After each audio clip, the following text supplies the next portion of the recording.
David Lovejoy with KGNC News Radio. I'm joined today by Mr. Dwayne Stovall. He's here in Amarillo campaigning for a U.S. Senate run. He's going to face off against John Cornyn in the upcoming primaries. Welcome, Mr. Stovall. Hey, it's good to be here. Thank you, sir. Now, first things first, tell the people a little bit about you. Well, to set the groundwork for your listeners who don't know, I ran for U.S. Senate in 2014, and I pulled almost 11% of the primary on only $70,000. I say that now with a certain amount of pride. I mean, I won't be too prideful about it, but the fact is, I thought it was just a loss after the primary in 2014 until my phone rang for 2 weeks with people who were very high-end political strategists who wanted to know how that happened. It should have never happened. To pull that kind of numbers in a state as large as Texas on so few dollars. What I learned is that if you're honest with people and they know you know what you're saying and you know what you're doing and they trust you and they trust that you're going to do what you say even when they don't watch you, it sticks. As far as me personally, I'm 54 years old. I've got 3 children, been married almost 29 years. I'm just an every Texan, raised in the oil field. Have a pretty broad array of life experience. We own a business that we started in 1996 that built bridges for the highway department for almost 15 years.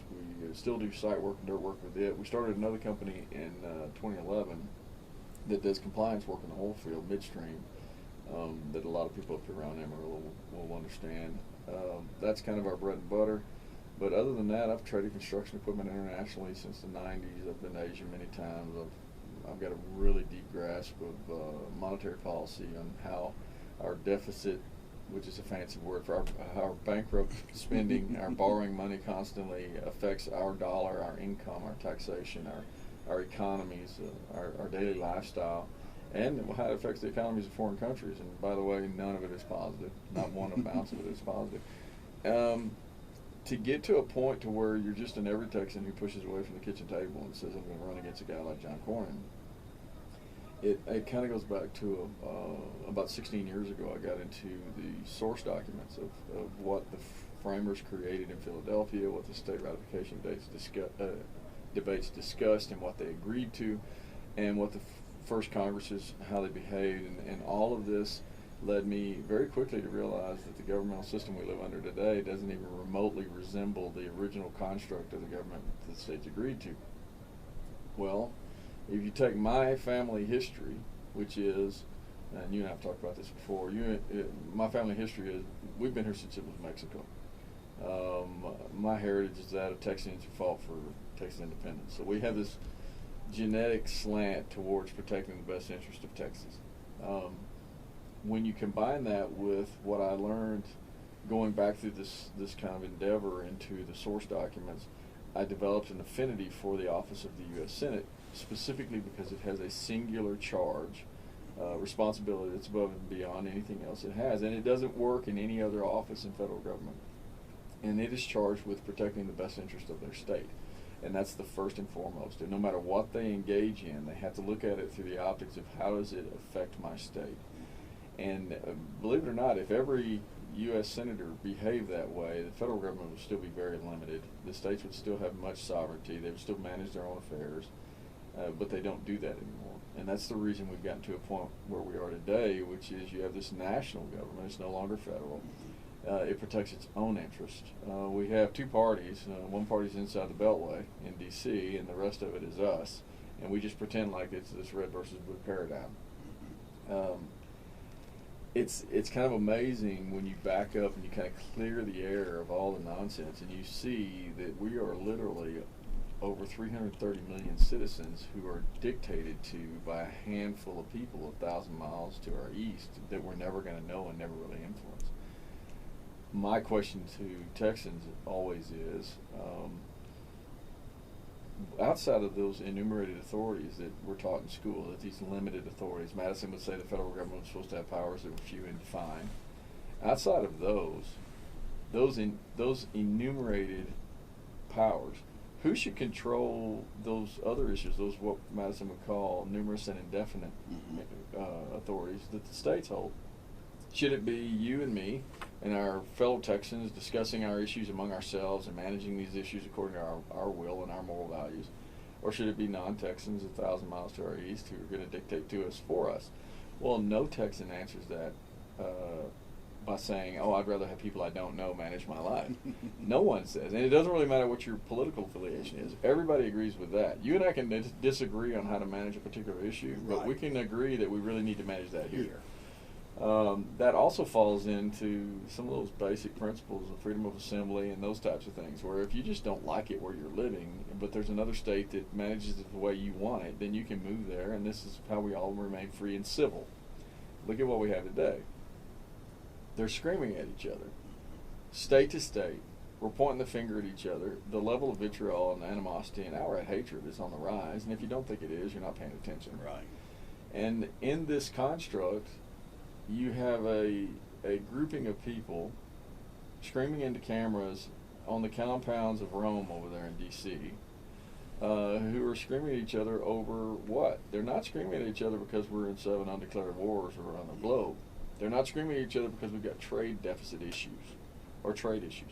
They're screaming at each other over social issues.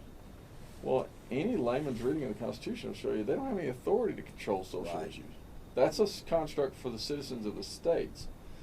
So it is my belief that there are certain values and certain principles that especially we Texans hold that are literally worth fighting for. And I don't mean in that put your politician's lying thumb up, if you can. I'm making a fist with my thumb up, and that liar's thumb where they say, I'm fighting for you. Yeah, where I come from, if you're fighting for me, you got a bloody lip and I need to go with you. That's where I come from. We're all coming in. Yeah, that's right. It's getting real. The way these folks are, they just perpetually tell us one thing and do another, and it never really benefits us. And I think Texans, and I've spoken to almost 40,000 Texans over the years, in the last 7. I can tell you with almost empirical data that they are all kind of on the same page, and they're moving in a certain direction. And regardless of what the establishment, who has such a grasp on media marketing, tries to message into the masses, there's a way, and they're pushing back against being overruled and overrun. Yeah. And I don't do serfdom well. So the idea that we kind of have this governmental system in which you and I are just too stupid to manage our own lives, and we need these political elites that we don't know to kind of rule over us. Yeah, I don't buy into that at all. I just soon wreck that. So, you're not riding that horse, are you? No, I'm not interested in that at all. So you kind of get on this self-study path. You get into the origins of that office. You realize how important that office is to protecting the best interest of your state. For us, it would be Texas. And then you realize that early on, I got into monitoring John Cornyn, his daily activities, which is kind of, nobody does that. Right. I have a knowledge of his behavior in office that most people don't carry, and we shouldn't carry. We shouldn't have to. But you get to a point where you just don't want any more lies. You get lied to. I'll tell you something else, and you'll get a kick out of this. I can tell from your personality you kind of buy into this. Yeah. There's a word I don't like anymore. It's disingenuous. If someone lies to you, and you say that person was just being disingenuous, you're being disingenuous. Yes, you are. Yeah. Call it what it is. If you lie to me, you're a liar. Call it what it is. So we've got almost 2 decades of John Cornyn abusing conservative Texans' trust, because he'll go, when and if he ever goes to a microphone, which is rare, when and if he ever finds a podium where he's not standing behind Mitch McConnell or whatever, and he actually is forced to talk, it's always the red versus blue paradigm every single time for almost 20 years. And it's those Democrats. Those Democrats want to raise the debt. They want to raise the spending. They want to grow the government. They want to fund Planned Parenthood. They want to fund unconstitutional growth. And everybody claps their hands and says, yeah, thank you very much, and goes home and try to go back to our work. If you watch him beyond that, when he leaves the podium, he consistently goes to the floor of the chamber and he votes with the Democrats to grow the debt, to grow the spending, to grow the government, to fund Planned Parenthood, to do things like, I don't know, spy on law-abiding citizens, law-abiding Texans. And we don't pay attention to that fact. But that's the reality of the world we live in. You can have someone who's completely running their careers, and it's a political career. I don't do this as a career. I get people who ask me all the time, why don't you run for a state house and get some name recognition? Well, I know the history of this office very, very well, more than the average barrack. And I have no interest in going to the State House and fighting with the other inmates over who controls the prison yard. Right. I'd rather find the warden. That's me. Go to the top. Go to the top. Now, Mr. Stovall, you talked about your work experience from the oil field, from construction, working internationally in certain areas. Why is that so important that the people of Texas have a representative who has those skills, who's made a payroll, who's hired and fired, who's made those decisions, instead of just being a career politician? Yes, exactly what you said. That's why it's so important. No, it's important because when you're dealing with someone specifically like the incumbent, John Cornyn has no experience in the private sector at all, zero. So he really doesn't even understand what it means to deal with the results of the policies that he's put forward all these years. And when you're on the receiving end of governmental policies and regulation, you totally understand what's going on. It's a different mindset. People who come hear me speak, and I have to give them a disclaimer most of the time. I'm kind of done with electing those of the legal profession to any office of Congress. I'm kind of over that. These overly thought out, case method trained individuals tend to be a part of the problem, not a part of the resolutions. And I have to put a disclaimer on it because most people will say after they hear me speak, well, you just really don't like attorneys, and that's not true. I think it takes good attorneys to fight bad attorneys. But the problem is that there are exponentially more bad attorneys than there are good attorneys, and I think everybody would agree with that. Mm-hmm. The back end of that is in my adult life, because I've been in business so long, I've raised a lot of cane about two professions, and that's the legal and bankers. And the back end of that, for transparency, is that my oldest is my daughter, and she's a lawyer, and my oldest son is a banker. So take from that what you will. It just happens. Yeah. That's how it works. Yeah. It takes good ones, and luckily we've got some good ones. And there's one attorney I'll take a bullet for all the time. But it's very important that, to me, that if you're dealing in trade issues, you're dealing in tariff issues, you're dealing in any kind of economic influence, that you need to have some kind of experience level on the recipient end of what government interference in the economy will do. And I happen to be one of those that believes in limited government. I'm what you would call a Jeffersonian. Most people don't realize what that is, but if you truly believe in limited government, and you truly believe that Texas needs to manage Texas on the majority of issues, and you believe in that respect issue, this is another part of this. You need to respect the citizens of the other states to manage their affairs the way they see fit, and you need to demand that they respect ours, and we need to come together when it's an international need, a safety, not a safety issue, but a defense issue or things like that. And we get that commonality that comes through the general Constitution. But other than that, we need to leave each other alone and manage our own affairs separately. And I think it would help to bond us in the long run instead of what we have today, which is where everybody's getting each other's throats trying to nationally manage all these issues, and it's not going in the right direction. I think everybody knows that. It's hard to tell somebody how to drive a car and you've never driven one. Exactly. It doesn't make any sense. Now, we're living in a time right now where the stock market is high. In certain areas, unemployment is low. But there is a great divide. There are some people who are living paycheck to paycheck still in our country. That's not a great divide. That's probably 80% of the population. Yeah. Yeah. Well, like what they say, 3% own the majority of the wealth in this country. What can we do as a state, and what can you do as a senator to equal that out and to get people back to work in jobs that they could take care of their family with? Well, let's be clear. The federal government doesn't have a constitutional authority to be involved in creating work, right, in giving you a job, in managing the economy. That's not part of their authority. And if you think they need to do that, then you need to just forget about the Constitution and forget about having a limited government and just allow them to manage everything, and we'll just take our keys to the state capitol and hand it over to them. I'm one of those that believes any type of discussion that's going to be had about economic measures needs to be had here. And the federal government needs to be pushed as far away from every single aspect of our economy as you can get. They are the driving reason for the cost of health care. They're the driving reason for the cost of education. They're the driving reason for the cost of our daily lives, our cost of living.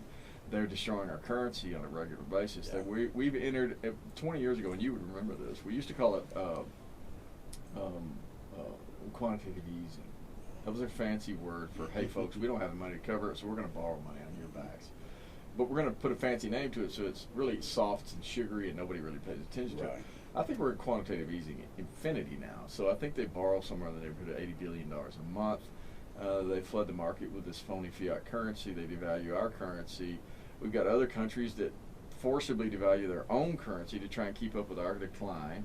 I run into people every single week who are in their 70s and 80s who worked all their lives, saved all their lives, retired 15, 18, 20 years ago, thought they had enough to live on, and they've gone back to work, and they think that they didn't do it right.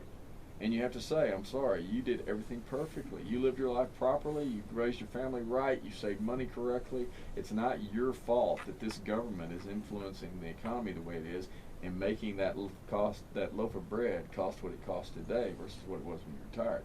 And I'll look at students today. I'm fortunate I get to talk to a lot of students, and I'll ask them, you got these folks that spend $100,000 on a vehicle.